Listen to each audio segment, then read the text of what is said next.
President Trump saying the U.S. will hold direct talks with Iran about its nuclear program, while warning the Iranians they would be in, quote, great danger if the talks do not succeed in persuading them to abandon their nuclear weapons program. The president saying the talks will begin Saturday, and here's a quick snippet of what he told reporters about it. Iran cannot have a nuclear weapon. And if the talks are successful, I actually think it'll be a very bad day for Iran. To help discuss what we can expect from the conversation between the U.S. and Iran, I do want to bring in Behnam Ben Taleblu, Senior Director of the Iran Program at the Foundation for Defense of Democracies. As always, thank you so much for taking the time to be here with us. Pleasure. Thank you. All right, so first off, I do want to ask, what overall does the U.S. stand to gain or even lose by coming to the table for these talks altogether? Well, in my view, the question is not necessarily the tool as much as it is the timing. The Trump administration has been in office now for just a few months, and it only has had really 2 months to restore that maximum pressure campaign, those tough economic sanctions that Biden let atrophy for about 4 years. So in my view, sensing an eagerness for talks or expressing an eagerness for talks actually plays into Iran's strategy for 2025, which is to run the clock to prevent the Europeans from being able to snap back UN sanctions, an option which expires in 2025, and to allow them to increase their nuclear program over time, such that there's a fait accompli after 2025 or 2026. So in my view, the timing is the most worrisome thing right now on the table. But if the president is quite keen on dancing with the devil, then there's really only one deal he should be pursuing. And that's not an arms control deal a la 2015. You know, Iran's foreign minister, Mr. Arakchi, just had an op-ed in the Washington Post. The Iranians are looking to base their position for a future nuclear deal on the fatally flawed 2015 Iran and P5+1 nuclear deal called the JCPOA. I think we have to move far past that framework and look at other models like the South Africa model, the Ukraine model, the Libya model, the South Korea model, or the Taiwan model, which are not about arms control, but are about wholesale disarmament. And that is really going to be the essence here. With what paradigm or what principle or what framework does Washington come to the table in Oman with? And what do the Iranians say in response to that paradigm or to that framework? And I have to ask, what signals has Iran been sending, whether we're talking publicly or through kind of back channels, through proxies, about its willingness to even negotiate on the topic altogether? Well, Iran always negotiates over things it claims it never will negotiate over. That seems to be like a hallmark of the Islamic Republic of Iran, so much so that you have a saying in Persian called push away with the hand, pull towards you with the foot. And that's exactly what they've been trying to do with the Trump administration, again, to buy time and to rebuild.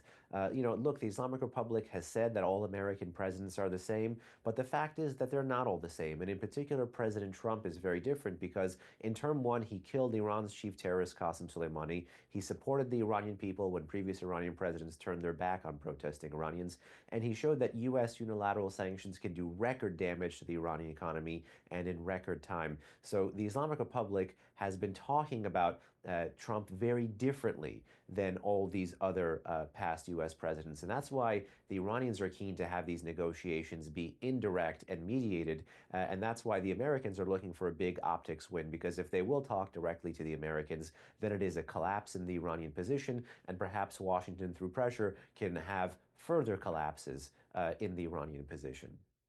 We have a lot of key figures there in Iran. We're talking about the supreme leader, of course, there's the president. So any key figures or even factions that oppose the negotiations with the Trump administration? Well, naturally, this is the Islamic Republic of Iran, so you always have various shades of hard right Islamist authoritarian flanks. But there's a very interesting piece of criticism just recently by Iran's former president, Hassan Rouhani, and it was under his administration that you got the Obama-era nuclear deal, and he was actually critiquing the Iranian approach. So someone from the left critiquing the approach of the politics of the right today in Iran is always very interesting, but he was saying that by engaging in indirect nuclear talks, the Islamic Republic is likely not going to achieve anything. Now, conversely, you look on the modern American right in Washington or across America, and you see that there's a fair amount of nervousness over engagement. So, looking at the domestic politics of deal making in both Tehran and in Washington is always very fascinating because it's very much kaleidoscopic. You've already kind of touched on this, but over the last several years, we've covered numerous stories regarding Iran's desire to assassinate, kill President Trump. And I'm hoping you can go into a little more detail because for folks out there who have kind of gotten bits and pieces of that, can you explain the basis behind it? Well, again, the Iranians see President Trump very differently, particularly because he was willing to pull the trigger when at least two previous U.S. administrations were not willing to pull the trigger against Iran's chief terrorist. One reason I believe the Islamic Republic has been off balance in the region since October 7, and since the Israelis were able to go a la carte against the regime's proxies in the Levant and elsewhere in the region, is that Iran's chief terrorist, Iran's chief strategist, his top ranking military position was no longer at the helm. Qasem Soleimani was no longer to be seen coordinating the various Iranian responses from these various fronts that the regime had been trying to employ, a death by a thousand cuts or multi-front strategy or ring of fire strategy against the Israelis.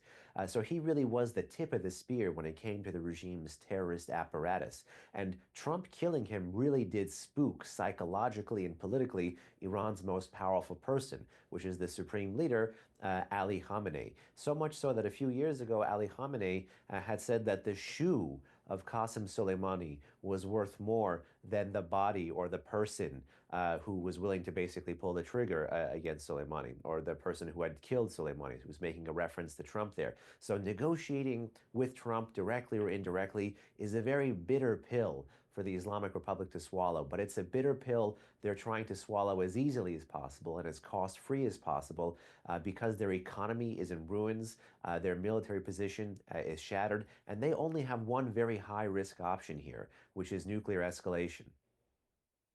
Worst case scenario, let's talk about that because if the talks do collapse, I played those comments a few minutes ago from President Trump. Again, just kind of a snippet of what he had to say. But is military confrontation really on the table? Military confrontation or military conflict with the Islamic Republic of Iran is absolutely on the table. And if you push away from the table for a second and you look at what has been going on in the region and the 46-year history of the U.S. relationship with the Islamic Republic of Iran, it's actually quite astounding that there has not been a military conflict earlier, given that this regime engages in terrorism, hostage taking, has killed people on U.S. soil, for example, and all the rest of the instability that it sponsors and exports. These are guys who, when they say death to America, they mean it. Quite literally, just a few days ago, they tried to make good using an AI-generated video of a threat against a major U.S. base in Diego Garcia. This is a regime that just recently, one of their major papers, Kayhan newspaper, whose editor-in-chief is believed to speak on behalf of Iran's supreme leader, ran a short I don't want to call it an op-ed or an analysis piece, but just a short piece basically, again, calling for the killing of Donald Trump. So this is a very dangerous regime that is keen to kind of use the threat of a military option and the fact that America is a more responsible actor to kind of arrest a larger pressure strategy against America. And one of the successes that Donald Trump has going for him is that he's already used preemptive military force against the regime's proxies in Yemen. He's brought more military assets in theater. The Iranian government is weaker, their regime is weaker, their economy is weaker, some of their projectiles are less capable than before. So there really is a credible military threat that the president is putting on the table, and it would be a mistake for the Iranians to think that that is bluster or Trump beating an empty drum, as some Iranian newspapers have been alleging recently. This is kind of a question that could be difficult to answer or maybe not, so I want to get your take. But is there any possibility of an in person meeting between President Trump and Iran's supreme leader or Iran's president, or is that an absolute no right now? If it's with Iran's supreme leader, which would be the equivalent, it is an absolute no because that individual simply just does not meet Western political officials. But I would also caution President Trump that's not something he should be seeking. There's very different shades of dancing with the devil, whether it's the Russians, Chinese, North Koreans, or the Iranians. But talking to Tehran is not at all like talking to Pyongyang, where even the president briefly walked into North Korea during his high-level diplomacy with the North Koreans, I think between 2017 and 2019. This is a fundamentally different game.